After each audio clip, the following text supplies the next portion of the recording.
মধু টিভির অবিরাম সংবাদের সাথে আমি সোমা রায়। তাহিরপুর মাটি খেকুদের তাণ্ডব, সরকে দুর্ভোগ বিস্তারিত দেখবেন সুনামগঞ্জ প্রতিনিধি আমির হোসাইনের পাঠানো ভিডিও প্রতিবেদনে।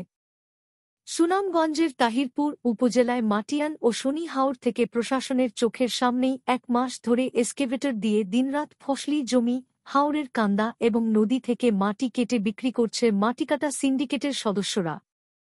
কিন্তু আইন শৃঙ্খলা রক্ষাকারী বাহিনী এবং উপজেলা প্রশাসন কোনো কার্যকর ব্যবস্থা না নেওয়ায় সিন্ডিকেটের সদস্যরা বেপরোয়া হয়ে উঠেছে। ফলে স্থানীয় জনগণের মধ্যে চরম ক্ষোভের সৃষ্টি হয়েছে। এলাকার কৃষক রফিক মিয়া এবং সড়ক দিয়ে চলাচলকারী লোকজন জানান, মাটি বহনকারী ট্রাক্টর থেকে মাটি পড়ে সড়ক জুড়ে ধুলাবালু ছড়িয়ে পড়ছে, যার ফলে তারা সর্দি, কাশি এবং শ্বাসকষ্টের সমস্যায় ভুগছেন। এছাড়াও সড়কের ফাটল এবং ভাঙন বেড়ে যাওয়ায় যান চলাচল আরও বিপজ্জনক হয়ে পড়েছে। বিশেষ করে বৃষ্টির কারণে রাস্তা আরও ঝুঁকিপূর্ণ হয়ে উঠছে। এলাকাবাসীর অভিযোগ, মাটিকাটা সিন্ডিকেটটি প্রশাসনকে ম্যানেজ করে ফসলি জমি, হাওরের কান্দা এবং নদী থেকে মাটি কেটে বিক্রি করছে।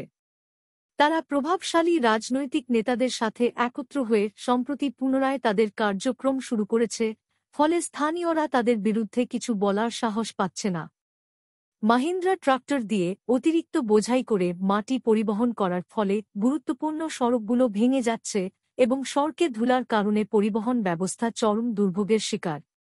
তাহিরপুর উপজেলার ৭টি ইউনিয়ন, বিশেষ করে মাটিয়ান ও শনিহাওর সহ বিভিন্ন এলাকা থেকে মাটি কেটে স্থানীয় সড়ক দিয়ে তা পরিবহন করা হচ্ছে। এসব মাটি নিচু জমি ভরাট এবং নতুন বাড়ি নির্মাণের কাজে ব্যবহৃত হচ্ছে।